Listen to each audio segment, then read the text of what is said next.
talking about the initial concept for what this conference needed to be for you guys, we were essentially rehashing the last couple of years and what's been going on, and just recognizing the level of stress that people have been living under. I don't know if any of you guys have been under stress over the last couple of years, but I can say certainly I have, and almost everyone I've worked with is showing up on a regular basis. So we thought it would be a nice gift to be able to give you guys to start the conference off with some tools and some permission. We're going to talk about giving yourselves permission to be able to take care of yourselves in an appropriate way. And Casey nailed it, for a lot of us who are in the caregiving either profession, or we are caregivers with people who live with us at home, or looking to become caregivers in the future, it's really important that we are able to sustain ourselves in these roles. And so what that can look like whenever we don't do that is something called caregiver burnout, and that's what we're going to talk about today, okay? So let's get started. All right, so I'm going to give you a little bit of background about why it's important for us to understand what this is, okay? So back during the Vietnam War, Dr. Charles Figley was a young psychotherapist, and he was working with wounded warriors that were coming off of the field. And he was noticing that both he and the people who were working with him were starting to develop symptoms of hypervigilance, having sort of recurring nightmares, feeling like they weren't feeling safe, their quality of life was being affected. And so what they didn't know at the time was that they were experiencing secondary trauma. So sometimes when you're exposed to something like a traumatic event, and you, let's just say, a hurricane, and you are talking with friends and family, and they've all experienced something, yet it's like, yes, here's my story, but also, one of it, my insurance is not paying back, I'm in litigation, all of these sorts of things. And so the more you talk about it, even though it's good and it's helpful to do that, you can be re-exposing yourself to a secondary traumatic event. And the more times you live through it, the more times you experience it. So that's what Figley was learning. And this guy's from Tulane, by the way, which is kind of cool for Louisiana. But anyway, in 1995, he started to recognize that there was a consistency that was showing up with this secondary traumatic events for people. And he coined the phrase compassion fatigue. This was only in 1995. And that led to the inclusion of PTSD, post-traumatic stress syndrome, becoming an actual official diagnosis. So that's just a little background about where this is coming from.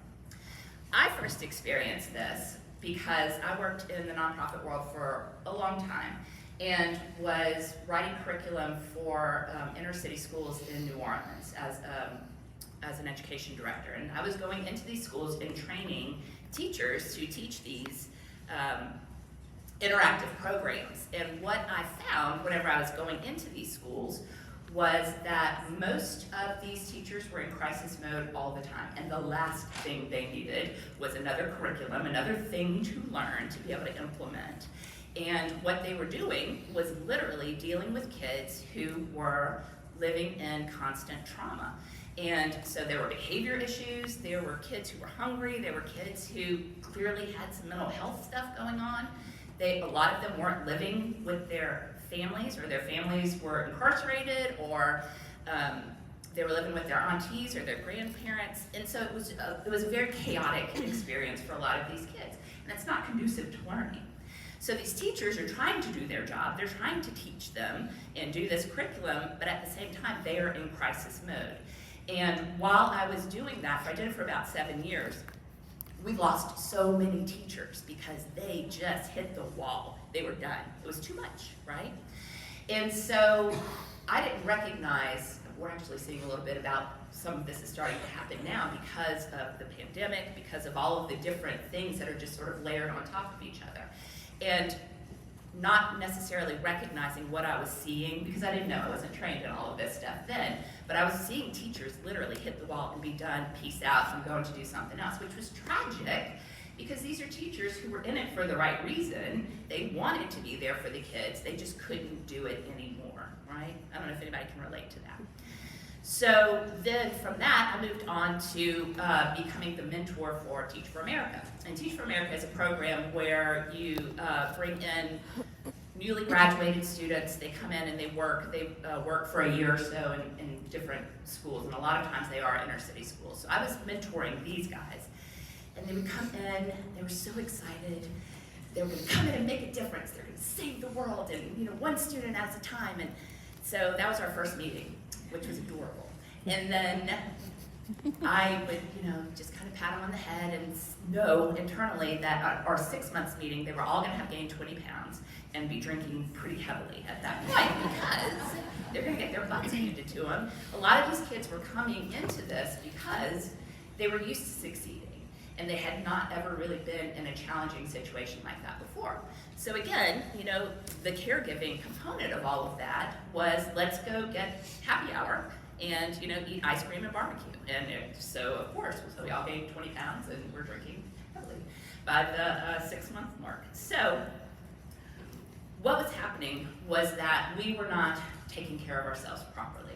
A lot of times people say, go have a spa day, go to Mexico for 2 weeks, hang out on the beach, you're gonna feel so much better. And you will for 2 weeks, and then you come back and you gotta do it all again. You jump back into the swing of things and you start doing the same things over and over again. So part of what we're talking about today and what I'm hoping you're gonna take away is learning how, some tools to be able to take away to apply to your life so that you can start to dial the volume down when you start feeling yourself heading in that burnout direction. So what are signs and symptoms? When, moving on, so from that, moving from the world of nonprofits, how I got to where I am now. So living in New Orleans, so I live in New Orleans now, and I work here, so I go back and forth, and I've been doing that for, I guess, about 17 or 18 years at this point. But where it all started was being involved in this world and being there for Katrina. And Katrina was a very traumatic event for my family, for our community. It was the first time any of us had ever been through anything like that. 12 feet of water in the neighborhood that my son was in school. Our whole community got dispersed. We didn't get to go home. It was 3 months before we were able to get back to our house. And so it made a big difference because we moved here, got my son enrolled in school, he was in 4th grade, and got set up, got a job, started doing my thing, and then we had to do it all over again whenever Rita hit, right?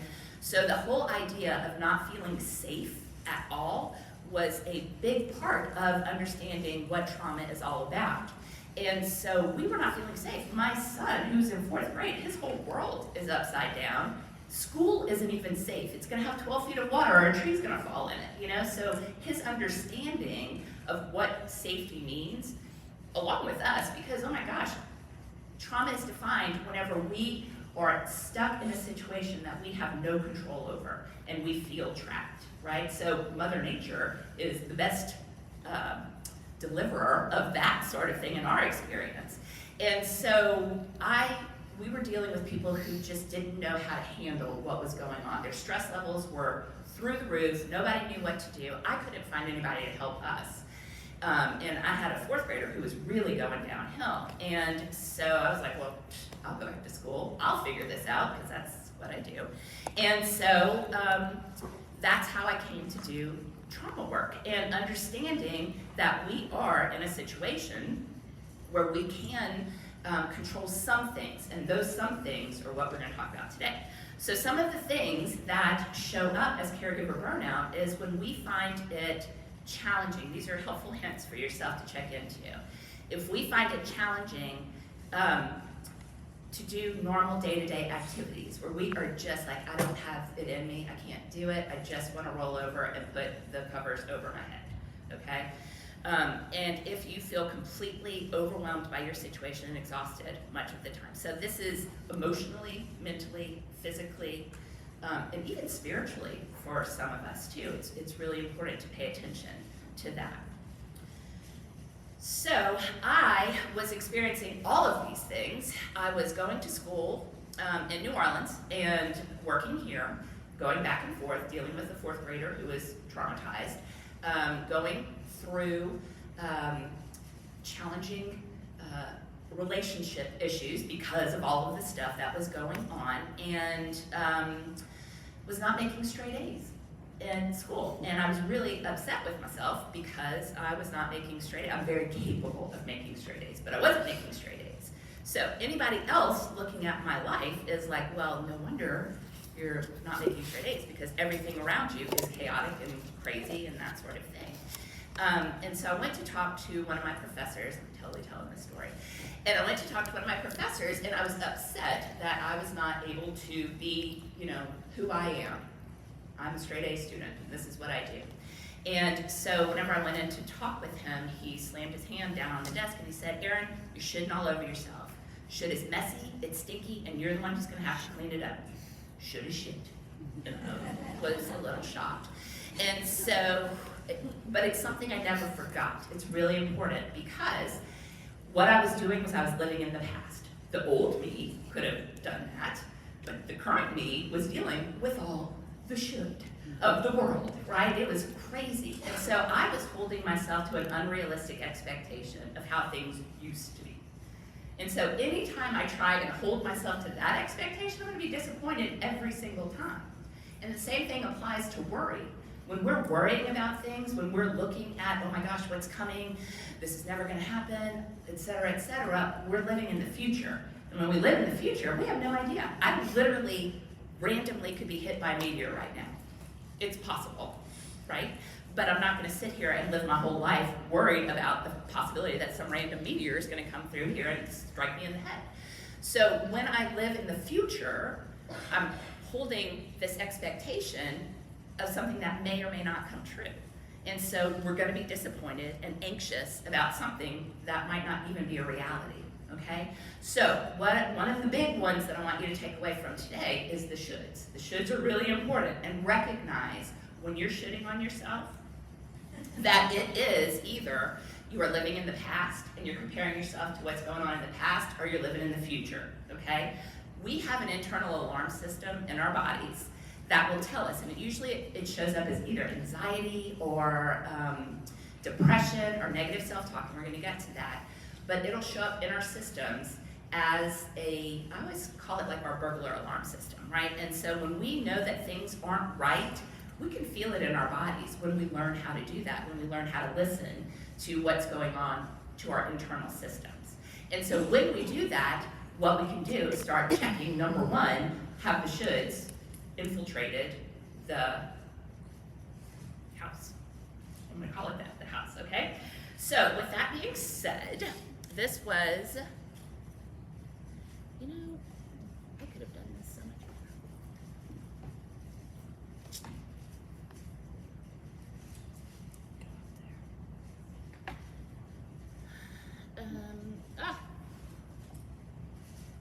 I'm so sorry, everyone. Okay.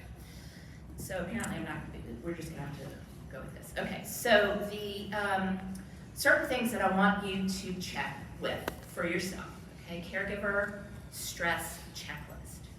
And just notice if any of these things are things that show up for you. So part of what I wanted to do was to understand what it was that we were seeing over and over and over again. And I see it a lot with people that I talk to. And it's usually people who are dealing with any kind of external stressors. That's when it shows up the most. However, I will say that we can cause our own internal stressors when we're living in the past and we're living in the future. That can stress us out without even recognizing that we're doing it to ourselves. So it's important to know that some of these signs and symptoms are a big part and a big indicator of the fact that we might need to be looking at ourselves a little bit differently. So caregivers can't just go through the motions of actually caregiving. They have to take care of themselves. Just like Casey said, when you're on an airplane, when you are in a situation where the oxygen masks fall, the number one thing that they say is, put your oxygen mask on first before you can attend to anyone else. And so when we are in the position of caregiving, whether we're teachers, whether we're parents, whether we're grandparents, whether we're staff that works with difficult populations or challenging populations, if we are not in a position where we can offer assistance because we're so depleted, then it doesn't do any good in the long run anyway. The natural rhythm of caregiving is fill up, empty out, fill up, empty out. And whenever we are just emptying out, at some point, and we're not filling back up, we got nothing left. We might as well just be pouring sand into people's cups. And that is not nutritious, it's not delicious, it does not help, right? So it is important for us to recognize that we need to be addressing mind, body, and spirit, because we are not separate from any of those things. We are fully integrated beings, and that means our mind needs to be right, our body needs to be right, and our spirit needs to be right too. And we're going to talk about each one of those things too.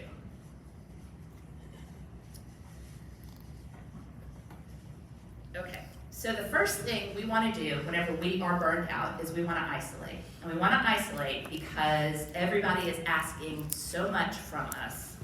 We have nothing left to give, right? We're done. And so what that looks like is, don't bother me, don't talk to me, I cannot do another thing for another person. It's kind of funny because I go home on the weekends and we're pretty involved in different activities and social groups in New Orleans.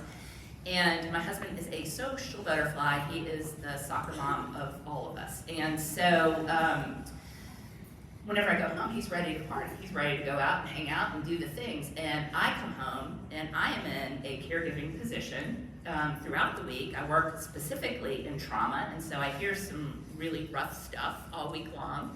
And by the time I get home on the weekends, he laughs because I hate people. I legitimately hate people. And so, which is funny because that's not why I do what I do. But it's because I have given so much. I'm done. I don't have anything left to give. I am off the clock. Punch me out. Thank you so much. Okay.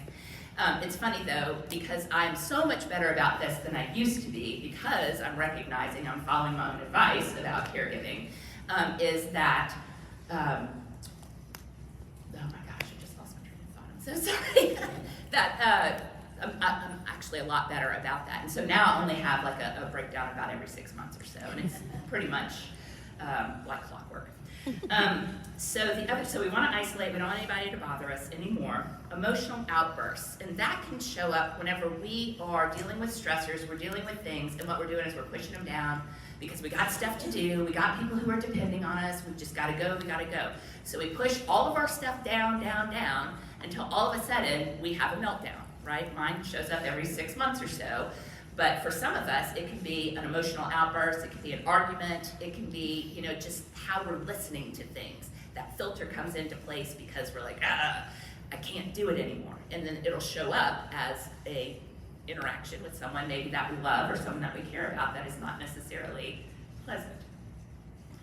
Physical ailments, that can show up when, again, our alarm system, our house alarm system is going off in our bodies and we're not paying attention to it. And the alarms go, something's not right, you're not dealing with something right now, and it can show up as gut issues. It can show up as high blood pressure. Your body is going to keep the score on all of this stuff. Stress affects your body. Okay. It really does, and there's all kinds of studies now that prove this. The them versus us mentality, that's kind of like everything's happening out there. All the problems are out there, but the fixes are out there too. And the newsflash with all of that is that, yes, a lot of stuff happens out there, but healing and understanding how to fix it starts from the inside. And a lot of times we ignore that part. We're shoving it down because we got stuff to do, we got things to do on a timeline, and so we ignore it, and that can show up as sort of us versus them.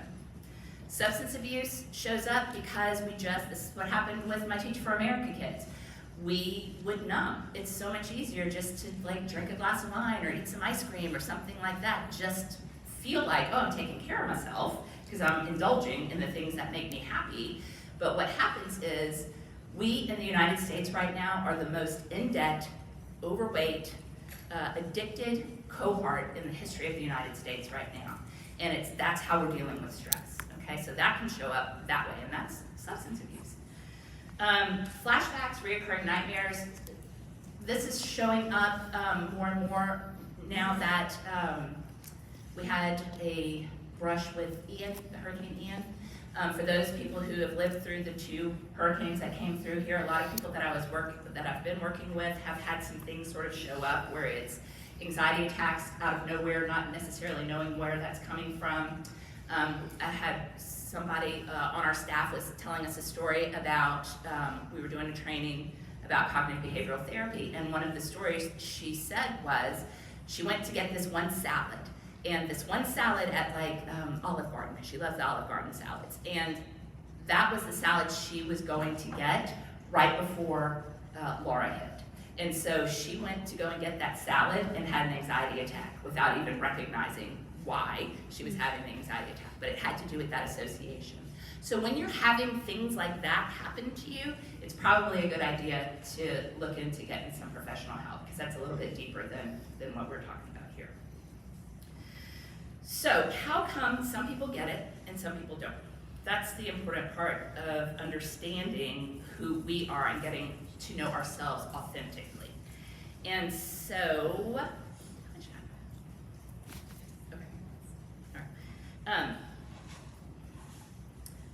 the whole idea of other directedness, right? So when we're looking at taking care of other people, along the way we were sort of given the instruction, a lot of us, that it's more important to take care of other people than it is to take care of ourselves. That's the priority, right? We are a community of servers.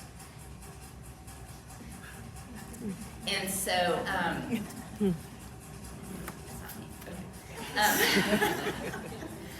for a lot of us, we're a community of servers. You wouldn't be here otherwise. You are here in a service capacity.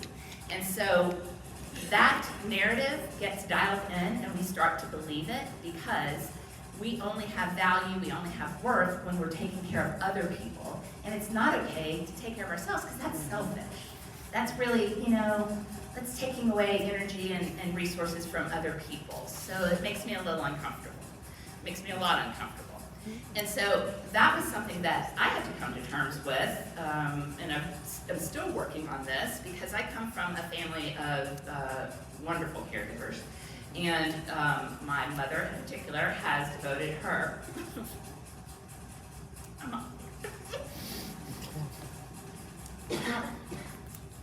sorry, oh my God, that came out of nowhere.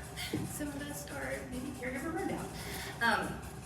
Has devoted her whole life and her whole career to taking care of people, and especially children who are dealing with cards that are not necessarily fair, and helping to make their lives better.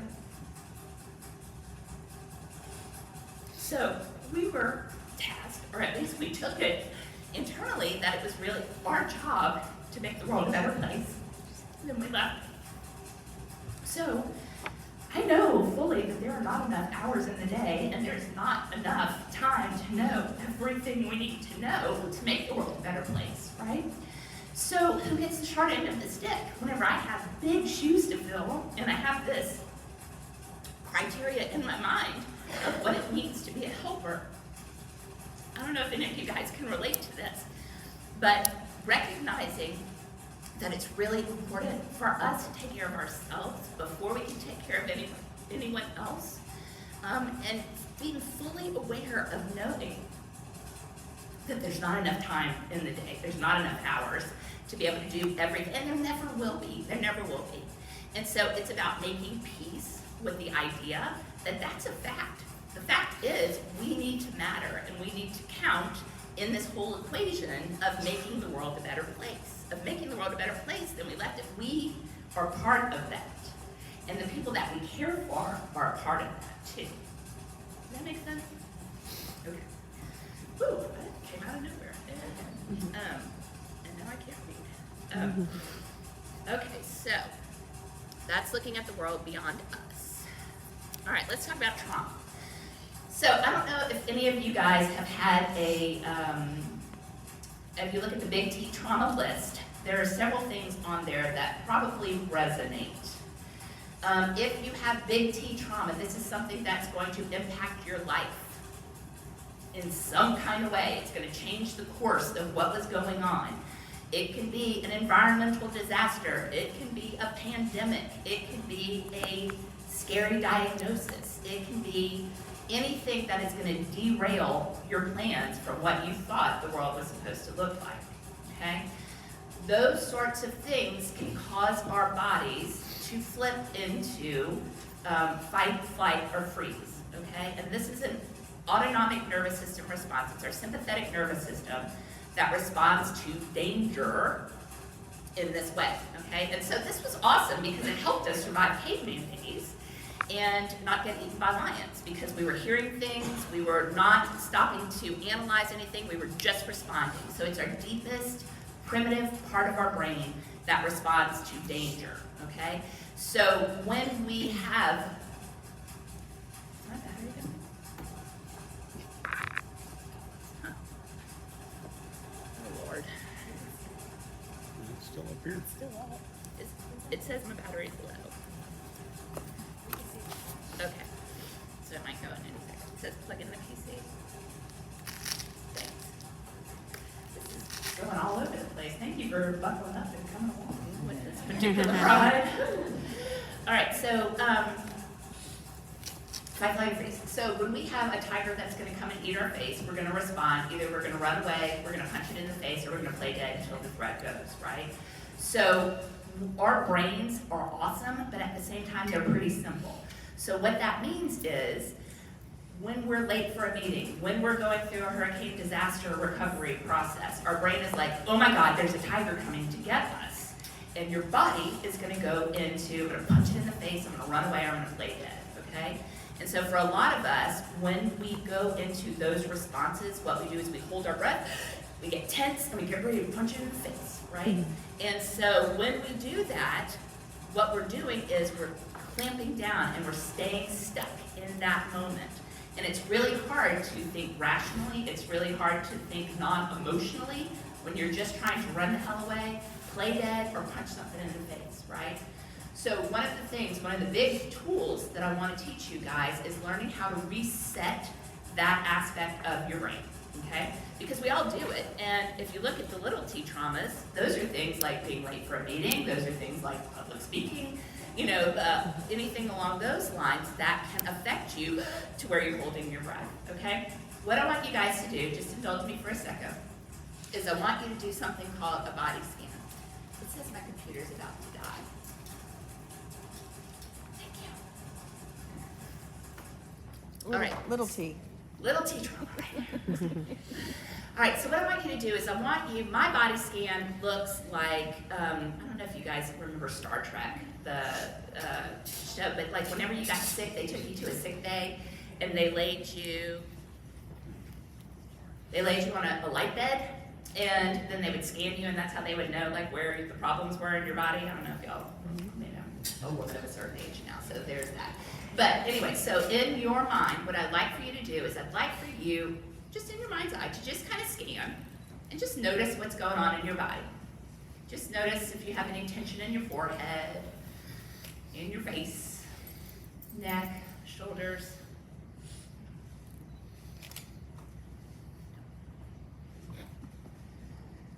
If your butt cheeks are clenched. Mine are. Just noticing that. Thighs. So you're just kind of noticing what's going on in your body.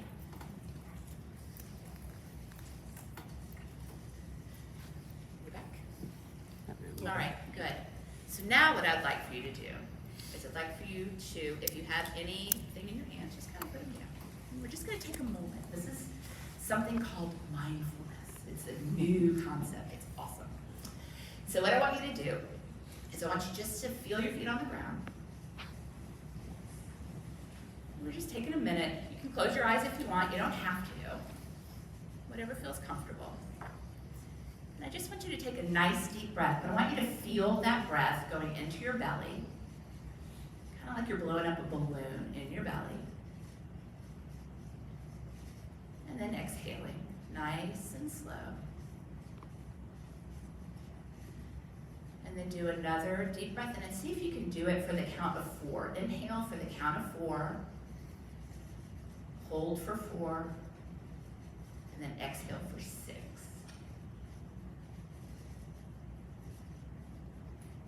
Just do it one more time. 4, 4, and 6.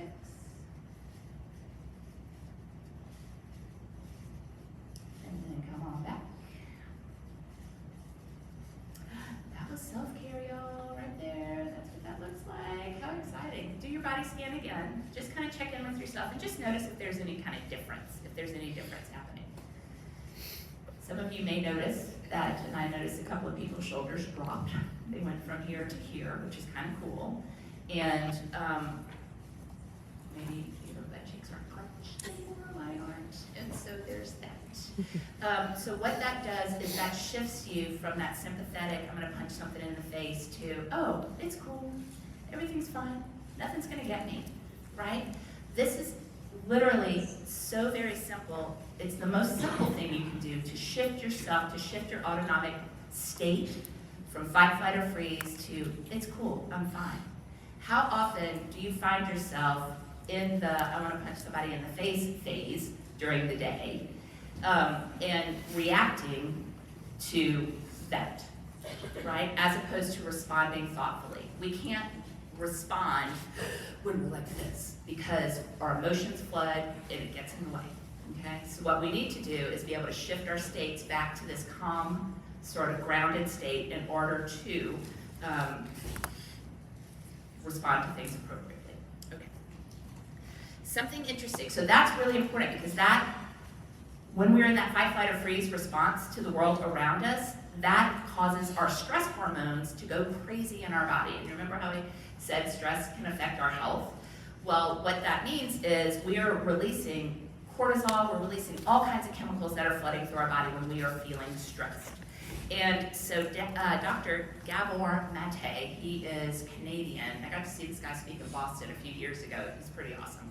But he is a doctor who is doing research on people who are caregiving for chronically ill. So it's parents who are caregiving for chronically ill children. And so what he found, so they were looking at the telomeres. Telomeres are kind of like these things at the end of our DNA strands. They're kind of like the glue at the end of your shoestring.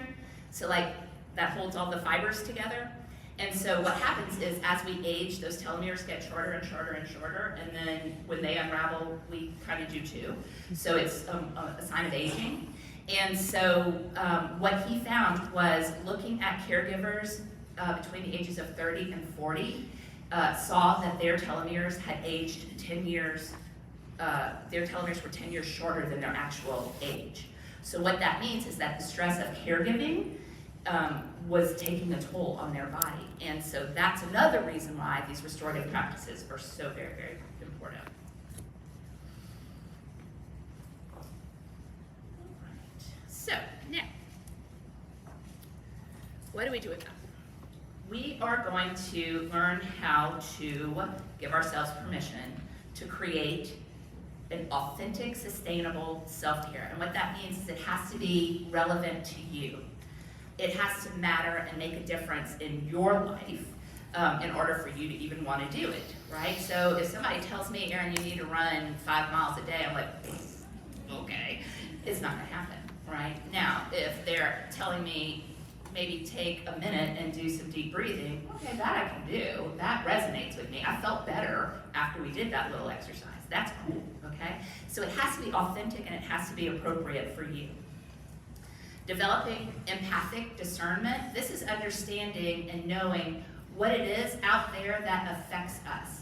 You know, we spend what was the last statistic? 93 minutes a day on the low end on social media. 93 minutes, it's an hour and a half on social media every day, every single one of us. And I think that that's probably an underestimate.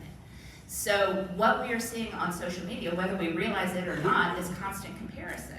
We're all, and even though like we're watching cooking videos and all of that kind of stuff too, because that might give us joy, there's still on some level some comparison going on. My kitchen doesn't look like that. I don't know that I'm gonna be able to make it taste that good, you know, or whatever. There's all of that stuff that's going on in the back of our minds. So we're constantly feeding those stressors into our body. And so empathic discernment is recognizing what it is, what's hurting me, what I need to unplug from. Do I need to be watching the news right now? Probably not. You know, do I need to be watching full coverage of Hurricane Ian? I'm gonna say no. As a trauma therapist, not a good idea. Okay, let's pick something else and move on. All right, ask for help. We are not very good at this as caregivers. We are not very good at asking for help and recognizing when we need help. Why? Because we do it all. We can do it all. We have, I like to call it Superwoman syndrome, Superman syndrome, right? So bring it on. Watch me. I'll do it better than everybody else. Strengthen resiliency. Recognize what it is that you need to stand in the face of the storm, because the storm's going to come. It always does. It does not go away. And what is it that you need to be able to have that resiliency there? Whether it's prayer, whether it's meditation, whether it's exercise, whether it's a pet, you know, something along those lines of what is it that's going to allow you to be a strong person. Creating a balanced life, and this is that fill up, empty out, as opposed to empty out, empty out, empty out. Embrace spirituality. This is really important. There are lots of studies right now that show that spirituality of some kind is important, and it doesn't have to be religion, and it doesn't have to be God. It needs to be some kind of connection with something bigger than you. And you know, it can be literally hanging out in nature. I don't know if you guys have been noticing the sunsets lately because the weather has been awesome. That can be a spiritual experience in and of itself, and that's time in nature. Learning to be mindful, that's kind of what we did just now. That is being aware of your shoulds, is being mindful. Where are you living? Am I living in the past or am I living in the future? Am I living in the here and now? This is the only thing we can control, is what's right here and now in front of us, right? So let's focus our attention there. And learning how to be grateful. And being grateful, actually, for being called to be a caregiver. It's a big job. But there's a reason why every single one of you are here, because you are called to do this work. So let's learn how to do it, to take care of ourselves so that we can do our jobs and do it well and do it empathically and with love and kindness. All right, so how many of you have been stressed out in your life? Okay. Thank you for being honest. So one of the things that I learned how to do that has really shifted some things in my life, because you guys know my story now. I'm still back and forth between New Orleans and Lake Charles. I'm, you know, still recognizing there's too many things to do and not enough hours to do it. And so one of the major components in my life is learning how to be still. And learning how to be still only for like 5 minutes, that's fine. That's all it needs, that's enough to reset your system. The first time I tried to meditate, I was with my mom at the Omega Institute in Rhinebeck, New York, in this place we lovingly call Hippie Camp. And you go and you learn restorative exercises. People there go for trainings. They're like yoga professional teachers there, and it's like vegan, which there's nothing wrong with being vegan at all. Just for me, it was hard. So anyway. I was there, and I wanted to learn how to meditate, right? And so I bought some cute little yoga clothes, because that meant I was now going to be a meditator. And so we went up, we hiked up to the dojo, and it was through these woods, and it was really beautiful, and they have like rivers flowing, and there are woodland creatures everywhere, and it's awesome. And so we got up to this space, and I'm, all ready to do it because I'm properly attired. And so sitting there, with my yoga pillow, and closed my eyes. The meditation director was right in front of us, and I closed my eyes, and I was like, this is it. I'm going for transcendence right here. And so what actually happened was I started to get really twitchy. Everything started to itch at the same time, right? I just wanted to, my mind started going crazy. I was wondering if other people had their eyes open. And then I was thinking of all of the 10,000 things I could and should be doing at that moment instead of sitting still trying to meditate. And then I decided I was going to wear yoga pants anyway, whatever. And that, meditation is probably overrated. And why do people shave with 7 blades? Why isn't 5 enough? I mean, like, off to the races, right, in my head. And so I recognized that maybe that was a little too much. That was a little bit of a big chunk to try and bite off and understand. So by the end of the trip, what I had decided was I was going to devote 5 minutes. I was going to practice being still and being quiet for 5 minutes a day. That's it. And by the end of the trip, by the end of the week, I was able to do it. It's totally fine. So you can do that with prayer, just being quiet and meditating. You can do that when you are sitting with your child as they are falling asleep and you're just sort of sitting quietly with them. That counts. It can be outside watching the sunset and just being fully present in the moment. And for some of us, 5 minutes is a big ask, and it's a practice. You work your way up there, but it's really worth the investment because it just turns the volume down on everything that's going on inside your head. So that's my meditation story, which is kind of funny, but so what that taught me was that I had to learn how to look at resting differently. Instead of everything being monetized, looking at all the things I could and should be doing at the time, what I needed to do was shift my focus to being present in the here and now. And for us, that's where the practice is. The second activity was,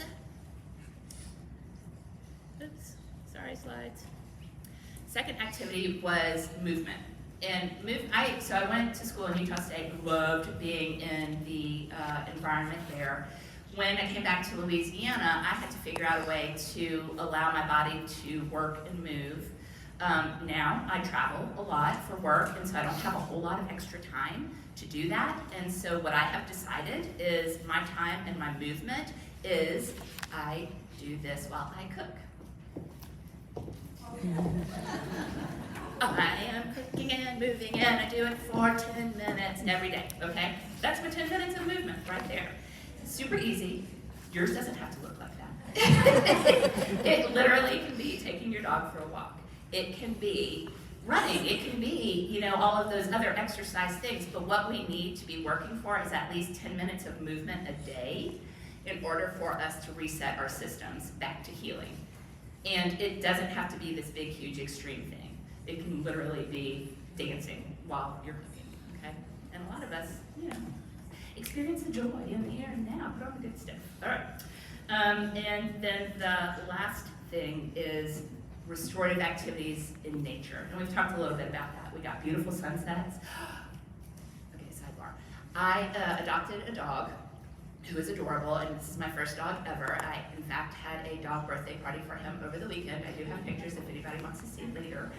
But what has been fun for me, because I've not ever really had this experience, is that every morning when we go outside and let Duke out in the backyard, this is my favorite time of the year because the squirrels in the tree literally hold their nuts for him whenever he comes out, and he jumps out over the tree and they throw nuts at him the whole time. I almost took a video of it this morning because it's hilarious.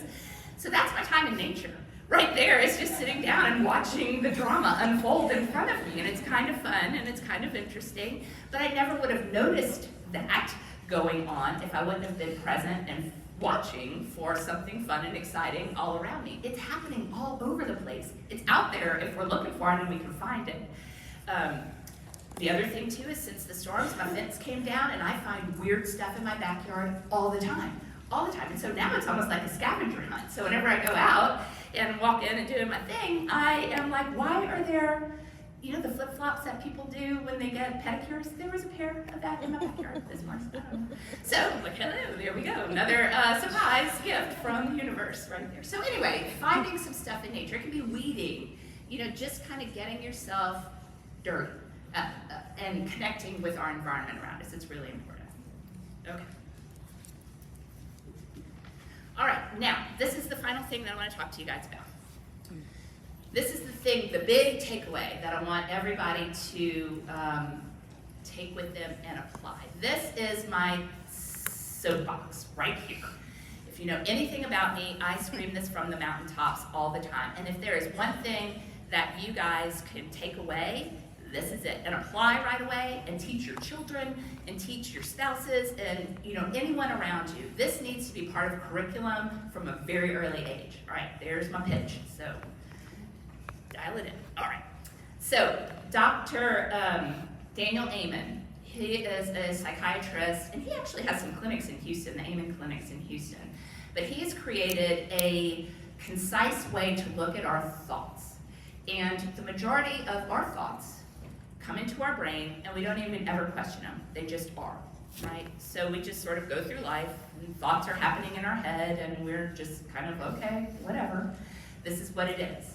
And so what he has done is that recognizing that our thoughts can affect how we feel, okay? And that our thoughts sometimes lie to us. They don't always tell us the truth. And our brain is going to believe the last true thing it thinks it hears, whether it's true or not, okay? And I'll explain that in a second. But, again, our brains are pretty awesome, but at the same time, they're kind of simple. So what that means is, if we're telling ourselves a story, your brain's like, yeah, you're right, that's totally right, absolutely. Whether it's good, whether it's bad, whether it's true, whether it's false, okay? And very few of us learn how to question what's going on in our head. So, just for example, I would like for you guys to think, just for a moment, of something really, really stressful. Maybe it's something you have to do that's waiting for you. Maybe it's something that you've just recently been through. I want you just to think about something that is super, super stressful, just for a second. And then I want you to notice what you're feeling in your body. Okay, clear? All right. Now what I want you to do is I want you to think of something that is super awesome. Something you're either looking forward to, or one of your favorite memories, or your best Christmas ever. Think of something that makes you really, really happy. Okay, and now notice what's going on in your body. Did anybody feel a difference between those two things? Okay. The cool thing and the scary thing is that literally that is just your thoughts. That is just your thoughts that make your body feel a certain way, okay? So if we can control our thoughts, we can start to control our bodies and how our bodies respond to these environments too. And so what Dr. Amen has done is he has identified the top most common automatic negative thoughts that we have. We have over 60,000 thoughts a day on the Logan, and studies show that 80% of those thoughts are negative. What does that mean, right? Actually, before we do that, I am going to show you a few photographs from, there is a Japanese scientist, Dr. Emoto, who did a water experiment. I don't know if any of you guys are familiar with this. But he wanted to measure if our thoughts and words had energy attached to them that could affect things one way or the other. And what he did was he created a study that took words and pictures in these beakers of water and had them in controlled environments. And he had one group of people project positive, loving, hopeful energy towards this one beaker, and he had another group do really negative, hateful, hurtful things. And he just wanted to see. And so what he did was he froze the water and then did molecular slides of them. And what happened was he started to look at the crystalline structure of the water molecules, right? So this was a sample from before prayer. That was after prayer, right? This is what love looks like. Happiness. This is what the molecular slide looked like with hateful energy directed towards it. So it's kind of cool, if you think about it, that our thoughts actually do have measurable energy attached to them. So if this is going on, Our body's made of water. if this is going on with just beakers of water, imagine how that's affecting our body, because we are made mostly of water, right? So if we're having these chemical releases in our bodies, if we're having these negative thought components that are affecting how we are being healthy, not only literally mentally, but physically healthy too. It's important. That makes it even more important to recognize and own your thoughts, okay? All right, so every time we have a thought, we release chemicals. That's how it works. And when you think happy thoughts, you feel good. And when you think negative thoughts, you don't feel good. It's pretty much that simple. Yes, we talked about that. All right, so let's talk about the ants. He came up with the top ants, and these are the ones that I want you to be mostly aware of, all right? And they're really important. Number one is always or never thinking. Those are those absolutes. Things are always going to be this way. Lake Charles will never recover. It will never be the same way that it was before. There are very few things in this world that are absolutes. We're born and we're going to die. Those are two things that are guaranteed. Beyond that, it's a crapshoot, right? And anything can happen. So absolutes rarely happen. When you hear yourself going the always or never or those sorts of things, check yourself because that's a big one. Focusing on the negative, and this occurs when we only focus on the bad things that are occurring around us and we're ignoring anything good at all. So, just because we had a good year, just because a hurricane didn't hit this year, it doesn't mean next year we're not going to be obliterated by 10. Where are you living? In the past, present, or the future? Right? And we're focusing on the negative. So you're shooting on top of focusing on the negative. That's not good. You have to clean that up. Fortune telling is when we're predicting scenarios, when we're predicting the future, okay? And we're dialing into that. We talked about that with the shoulds. You're either in the past or the future, and if you're in either of those places, you're going to be miserable. You got to be in the here and now. And so when we're fortune telling, this is an interesting one because I do this whenever I'm driving home to New Orleans, and I know I have to talk to my husband about something serious, and I rehearse the whole conversation in my head, and I know what he's going to say, and then by the time I get home, I am ready for a fight. I'm totally set it up, and I made it come true, because I literally ran through this. Now, poor thing, he's just like, hey, and I'm like, you ready to go? So he didn't know that was coming, and that was me living in the future, right? So be aware of that. A lot of us do it. Mind reading, and this is whenever we are looking at that we know what other people are thinking, and we do that a lot with our partners. We do that a lot with people we're with a lot, where we know exactly what they're going to say. Maybe we do. A lot of times we may, because we know somebody pretty well, but I love it whenever people say, well, I know what you're thinking. I'm like, do you? Because you have no idea what's going on up here, for the most part. So be aware. We can't read other people's minds. It would be an awesome superpower, but not many of us have that. Thinking with your feelings, and this is about when we are believing our negative feelings without ever questioning them.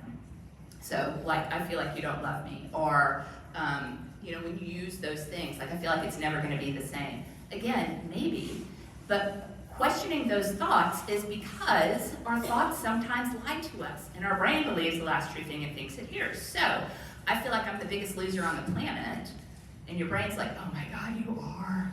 You totally are. Right? So it's going to believe the last true thing it thinks it hears, whether it's true or not. Now, you may do some things that are kind of silly every once in a while, but does that mean you're the biggest loser on the planet? Prove that to me. Prove that to your brain, right? So question that, because your brain's also going to believe, I am looking good, check my nails, all of the things. I am awesome today. And your brain's like, yeah, you are. Go, do it. And so whether it's true or not, one way or the other, that's going to be the reality. And that's the filter that falls into place. And that's the filter that you look at the world through, is either I'm the biggest loser on the planet. Guess what kind of day you're going to have when your brain's believing that, versus I'm looking good, my hair looks great, I'm so glad I did my makeup this way. That's going to create and set up a very different experience for your day. So question your thoughts, and don't automatically believe them, because they're not always true.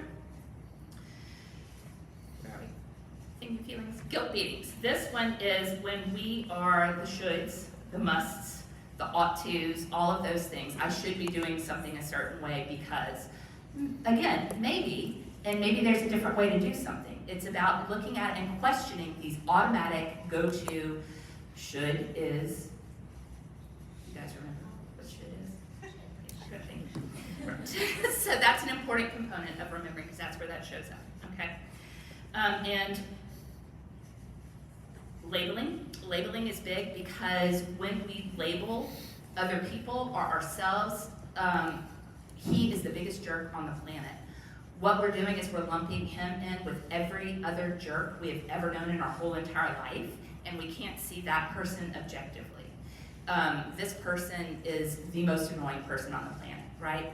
It is every annoying person all come together into a big, giant, annoying monster, and you can't see that person rationally. So, and even yourselves, so be aware of how that applies to you. Personalization, this is what happens when we take things that might be innocuous. Somebody looks at you a certain way, and you take it to mean like, oh my God, they hate me. I can tell just by the way they looked at me, or they're judging me. I can see it. They might just be constipated. That could literally be what's happening on their face right there, right? So again, we are personalizing that. We're making it our own thing. I had somebody that I worked with, she gave me permission to tell this story because we laugh about it now.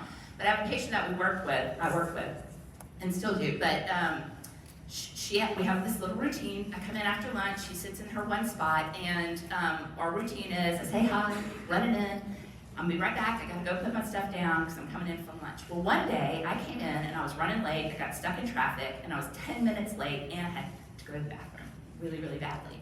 So I ran in and I didn't do our little ritual. My focus was on getting the session started on time. And so what happened was, ran in, she came in, pulled back, and she was ready to terminate because she knew that I no longer wanted to be her therapist. And it was because we didn't do our thing, and she took that as, I don't want to work with her anymore. And I'm like, no, that is not. Well, you weren't even on my radar. What was happening is I really had to go to the bathroom. So, so again, be aware that sometimes we interpret things and we make it about ourselves, and it has nothing to do with us at all. Okay? Think constipation. Blame, and this is when we blame other people and other things. My life wouldn't be like this if this wouldn't have happened. Things would be different if X, Y, and Z would have happened. Again, maybe. It's important to recognize that we need to own our own parts and stuff. We're not always outwardly looking, but a lot of times it has something to do with our part in it too. So own your part and recognize that blame doesn't always have to live out there. So finding out what's true for you, what resonates with you, practice your ants, learn how to talk back to them, recognize when you're doing it and put a stop to it, question them. And that literally can shift you from wanting to punch the world in the face to being calm, being restful, and being the person that you need to be for those around you. Thank you so much.